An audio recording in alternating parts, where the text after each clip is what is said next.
Well, that was great, Spencer. Our first guest, Bill Kurelic, and man, it's funny. I sensed your panic from across the podcast when he was like, "Yeah, it's not a certainty that they're going to add a quarterback in the portal." He doesn't get a sense there's a lot of interest in Cam Ward at this point. It's too early to say about Malik Murphy. I sensed your panic, so I just wanted to give you a chance to live in your fears here. If you have panic in your heart, let it out. I'm grateful that we have this space to vent and react and share our full emotions here. I mean, I think to this point, I think panic's probably a good word for it because I've been kind of panicked through this whole process once we heard McCord was leaving. And here's the thing, like, it's not that I'm upset that McCord's leaving because I just don't think for Ohio State the standard of that position is higher than other schools. Fair or unfair, that's just the truth. So I understand where if they're moving on from him and he's deciding to go do his find what is right for him, I can respect that. I have no qualms about it. I just want there to be like a replacement that makes sense and that you feel like is going to take this team to where we want them to go. Now, what makes me a little bit nervous is that maybe in-house is where they stay.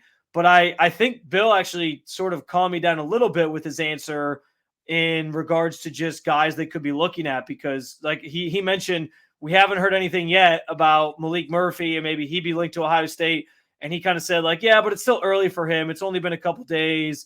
And the fact that he said, straight up, I don't think they'll make a move, a major move like that until after the bowl game, which is obviously we're coming up to about 2 weeks out from that now.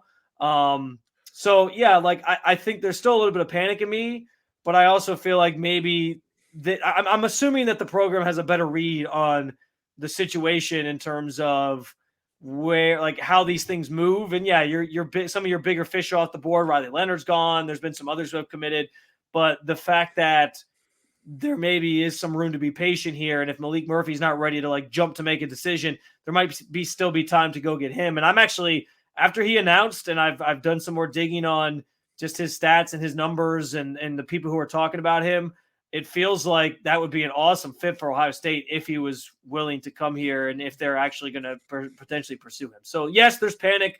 But if they're going to sort of use that game as a rehearsal for some of these guys, I can live with that, as long as it means if they're not very good, there's still some options out there that they can maybe bring in. So the thing that I liked that I had heard is, okay, Bill had said that they were actually a little surprised that Kyle McCord went into the portal.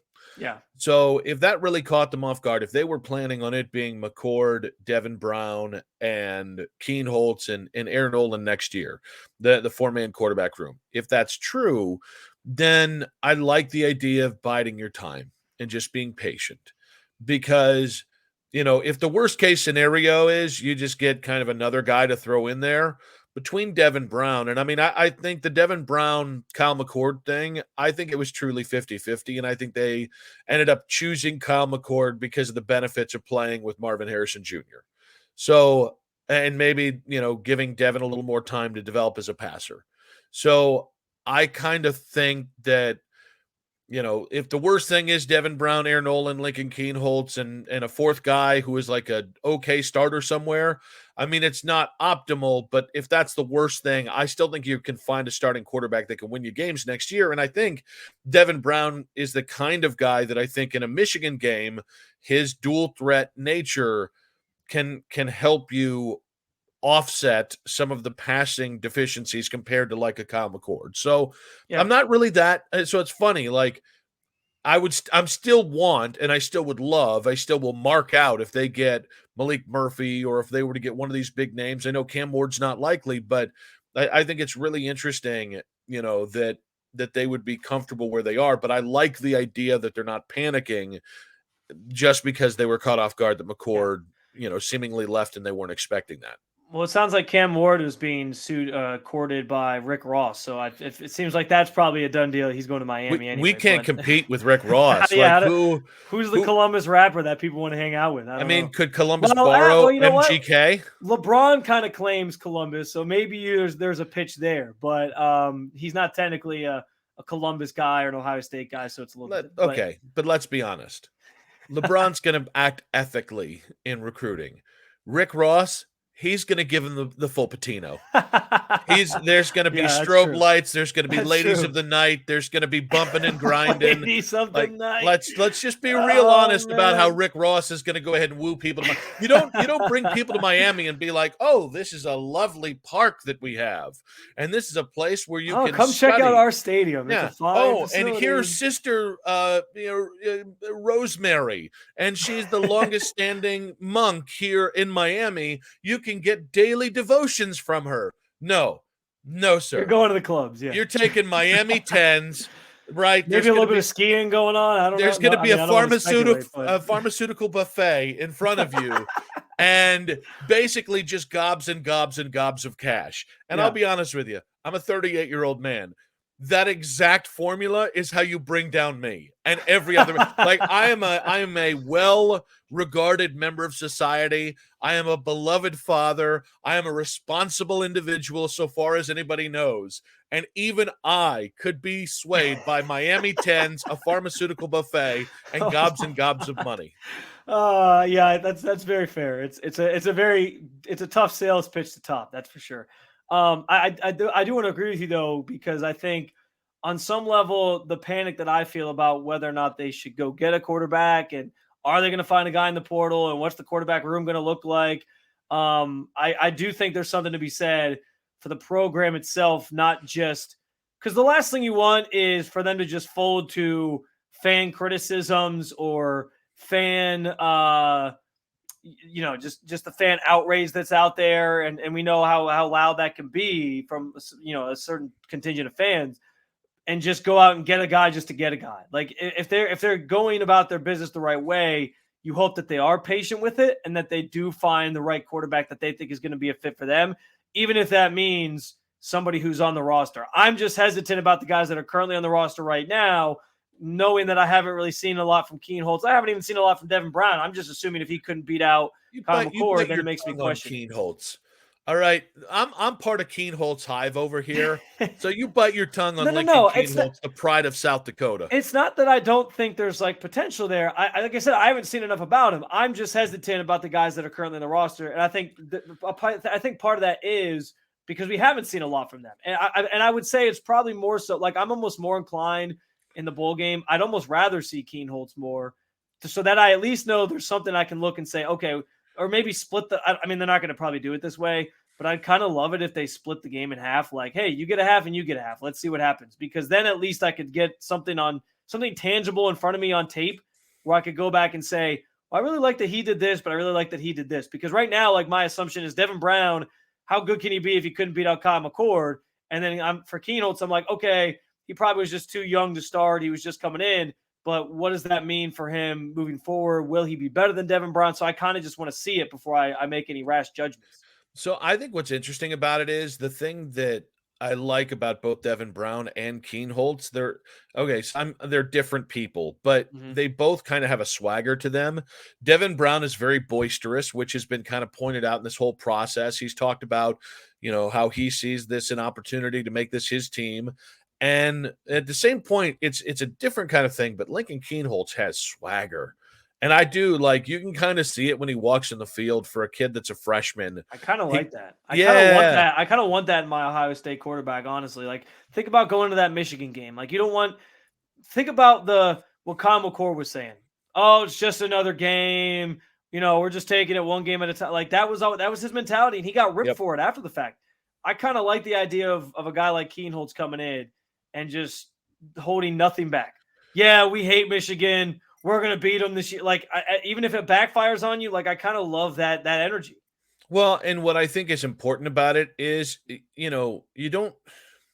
good teams are like a melting pot of personalities. Mm-hmm. And I always kind of felt in this Urban Meyer's Florida teams back in the day. Okay, well, they're also criminals in the case of Urban. But two digits. That team is like the most. You talk about personalities. That team has the two extremes. You have people who are committing crimes, and then you have the face of it all. Tim Tebow, who was like Jesus reincarnated, who saved himself until his wedding night as a bunch of Miami 10s threw themselves at him. That's the incorruptible man. I don't believe that, but which part? that he saved himself for marriage? Are you kidding me? You were the quarterback at Florida I'm winning not saying he multiple didn't do national. anything. He just No, didn't I enter the don't buy it. holiest temple. I That's think all. that's like he was already painted as this very godly image. I think that's just how he took it to the next level, was telling that folktale. Like, oh yeah, by the way, I'm saving myself for marriage, and it just took it to a whole nother level of being like, again, the reincarnation of Jesus. That's what that's All really. right. So I actually do believe him, but the idea that there would be a 30 for 30 on the trail of ass that Tim Tebow left behind as he was wearing a purity ring, I would watch every bit. Like They the just have a body lineup of count. they just have a lineup of women who do interviews about like, It's yeah, like a I was timeline, sliding into his DMs and every time he just sent me a Bible verse and I knew that was not going to happen tonight. but So it's a timeline of booty that he's got me.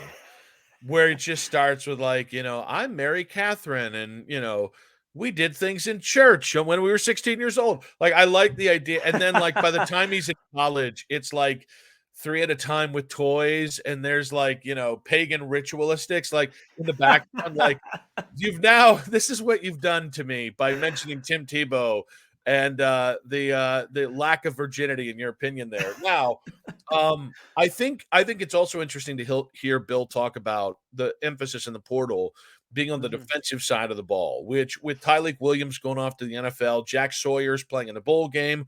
We'll find out about his future. Tuiamoloau is another one. It's funny. This was a good defense, and statistically, it was a great defense, but it didn't have the traditional markings of a truly great Buckeyes team, which are a Bosa brother, which are Chase Young, which Yeah. are, a top 5 pick off the edge. And so it was interesting to hear about the kid Harmon out of Michigan State and whether he'll land, because there's another kid. Again, he plays up the middle, he doesn't play edge, but it's interesting that he's more of a run stuffer.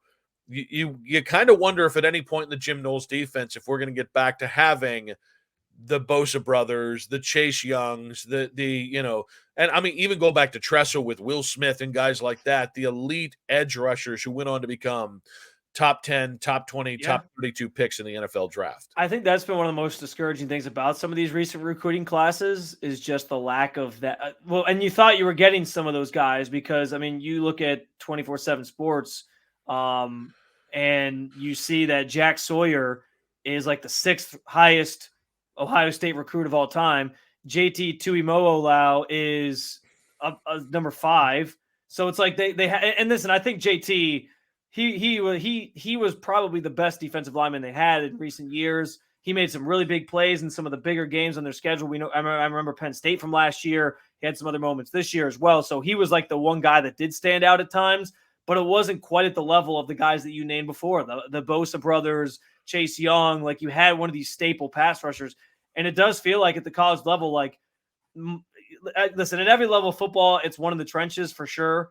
But it feels like a college football that is that is emphasized so much more, and it's the biggest discrepancy that exists between your high level D1 FBS teams and your MAC FBS teams. Like, the talent along the defensive line is just scoured at that point when you get down to that level of the sport, and so they don't have the guys to kind of bolster those groups. So yeah, like I'm waiting for that as well. I'm hoping that with some of the guys they're targeting. I think it's interesting that they're going after linebackers because stopping the run has been an issue for them against Michigan the last couple of years, and I think that's something that instantly makes you feel like you're a tougher team defensively. I like the addition of Edric Houston. I know they lost. I forget who's the guy they lost to Miami recently who flipped. I forget off the top of my head his name. But yeah, like The kid with the boatloads of cash in the picture. yeah. Yeah, I can't remember his name either, but I remember that cash. That money is a lot louder than his name. Yeah. But yeah, like, I think there's signs that they're at least trying to improve those areas, which is good. I just hope that they can hit on somebody here in the next couple of years, whether it's through the portal or whether it's through recruiting, that really is that difference making defensive player. Because you're right. We haven't seen that the last few years. There's been some good names and names that we knew, but there hasn't been that standout that, is the headliner every single game, or the guy that we can sit and talk about as a top tier NFL prospect off the defensive side of the ball. We also heard about Justin Fry, the offensive line coach, and the importance of the next two classes here, because the offensive line has been a bit of a disappointment. Obviously, last year they had a dip into the portal as well, and that didn't maybe turn out the best. And I will say I feel a lot better about Jeremiah Smith, who Bill had said, his line is as long as Ryan Day and Brian Hartline are there, that's where he's going to go. So that was the big one. And listen, they're always going to attract wide receiver talent. But Jeremiah Smith's the kind of guy who could immediately step in and replace – you're not going to replace Marvin, but replace the playmaking that Marvin gives you, assuming you lose both Marvin and Ibuka. And, all of a sudden there's less pressure on a guy like Carnell Tate if there's another immediate playmaker on the field. Yeah, that was an encouraging thing to hear because I as we're recording this, knowing that he's going into the weekend to a visit with Florida State. Now, Florida State doesn't. I don't think Tallahassee quite has the Miami nightclubs and well, they might have some of the other stuff at their disposal that Miami does. It's not that Florida can stock 10. It's like a trout farm. That's true. Just ridiculously attractive. But yeah, so maybe that lures him in too. But yeah, I think the fact that that's kind of been the company line for Jeremiah Smith. And at the end of the day, I think Bill said it best. Recruiting is a relationship game. It's ironic, the first two letters of recruiting, the first two letters of relationship are the same. So, I think it's a testament to the staff that Ryan Day has, and that they do prioritize that, and that they've been able to build those relationships and bring in the talent that they brought in. Starting most notably with Brian Hartline, who clearly has been just an ace at landing the top receiver recruits in the country. I know we want to take a break here in a second. I do have a question maybe when we come back just about the transfer portal in general, because the Malik Murphy situation I think is kind of disappointing in some ways in terms of this current trend with the portal. So maybe we can get into that a little bit here, because I think it's interesting to see, yes, there's all these people entering the portal right now, but should there be some sort of, I guess, restrictions on how this system sort of works, because I do think he's kind of getting a raw deal here in some ways too. We'll get to that, but first, a word from our sponsors.